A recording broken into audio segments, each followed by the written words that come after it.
사회적으로 핫한 이슈를 키워드로 알아보는 핫키워드 시간입니다. 함예진 캐스터 안녕하세요. 안녕하세요. 네, 집에 있는 우유나 빵 중에 유통기한이 지나서 먹어도 되나 고민해본 분들 많으시죠?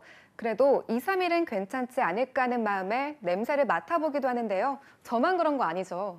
그 정도는 국민 룰 아닐까요? 유통기한 지났다고 곧장 버리는 분들은 없지 않나 싶어요. 네, 맞습니다. 그 이유 가운데 하나는 바로 유통기한이 곧 먹을 수 있는 날짜 표시는 아니기 때문인데요. 그래서 내년부터는 이런 혼란을 줄이기 위해 아예 제품의 유통기한 대신 소비기한을 표시한다고 합니다.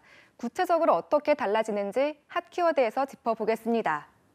보통 식품을 구매하면 유통기한이라고 표기되어 있는데요. 이제는 이 부분이 아예 사라지는 거네요. 네, 그렇죠. 다음 달부터는 소비기한으로 표시되는데요. 개념부터 좀 정리를 해보면요. 유통기한은 제조일로부터 소비자에게 판매가 허용되는 기간입니다. 최종기간, 즉 소비기한은 소비자가 보관 조건을 잘 지켰을 경우 식품을 먹어도 되는 기간을 말하는데요. 내년부터는 1985년 처음 도입됐던 유통기한 자리에 소비기한이 생기는 겁니다. 무려 38년간 쓰이던 유통기한은 역사 속으로 사라지게 되는데요. 식약처에 이번에 소비기한을 도입한 배경은 무엇일까요? 네, 가장 큰 이유는 소비자 혼란 때문입니다. 대부분 유통기한 폐기 시점으로 인식하고 있기 때문인데요. 그래서 정확한 정보를 제공하고 이에 따라 버려지는 식품 폐기물을 감수하기 위해 소비기한을 도입한 겁니다.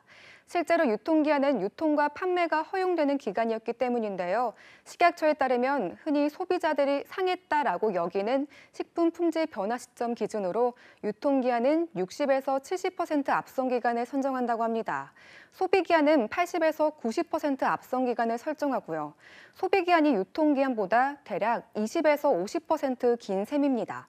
그런데 이런 소비기한 꼭 챙겨야 할 가장 중요한 부분은 바로 권고대로 제대로 보관했느냐 이 부분 아닐까요? 네, 그렇죠.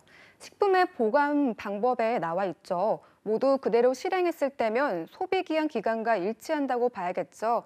실제로 한국소비자원의 실험 결과를 보면요. 우유가 들어간 액상커피, 치즈 등은 적정 보관 온도를 지키면 우유는 50일, 액상커피는 30일, 치즈의 경우 70일까지 섭취해도 안전 문제가 없었다고 합니다. 생각보다 소비기한이 더 긴데요. 다른 식품은 어떻습니까? 네, 소비자원에 따르면 한 해 유통기한이 45일인 달걀은 70일까지도 가능했고요. 3일인 식빵은 20일까지 보관이 가능하다는 분석을 내놨습니다. 전문가들 역시 유통기한이 14일인 두부는 최대 90일까지 보관할 수 있다고 보고 있고요. 모두 적정 보관 방법을 준수했을 때입니다. 이렇게 다음 달부터 소비기한으로 변경된다면 길어진 기간만큼 폐기 부담도 줄어들겠어요. 네, 현재 국내 식품 폐기량은 연간 548만 톤으로 처리 비용만 1조 원이 넘을 정도입니다. 1년에 축구장 100개에 달하는 면적이 음식 쓰레기로 버려지는 셈인데요.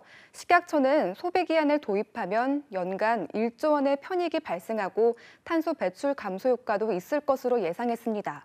하지만 사람이 섭취하는 부분이다 보니 걱정되는 부분도 큰데요. 소비기한의 전제 조건은 보관이 제대로 됐을 때인데 그런 부분에 대한 엄격한 관리도 필요해 보이는데요. 네, 맞습니다. 소비기한을 포기하는 미국이나 일본 등에 비해 우리는 보관과 유통관리 기준이 엄격하지 않다는 점도 걱정거리입니다.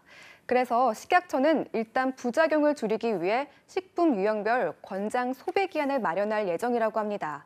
제품의 유형과 특성 등을 고려해 언제까지 변질이 되지 않는지 실험하고 고지한다는 거죠. 네, 식품은 우리의 건강과 직결된 문제인 만큼 소비기한으로 유통 때 꼼꼼한 후속 조치가 반드시 뒤따라야겠습니다. 지금까지 핫키워드 함예진 캐스터였습니다. 고맙습니다.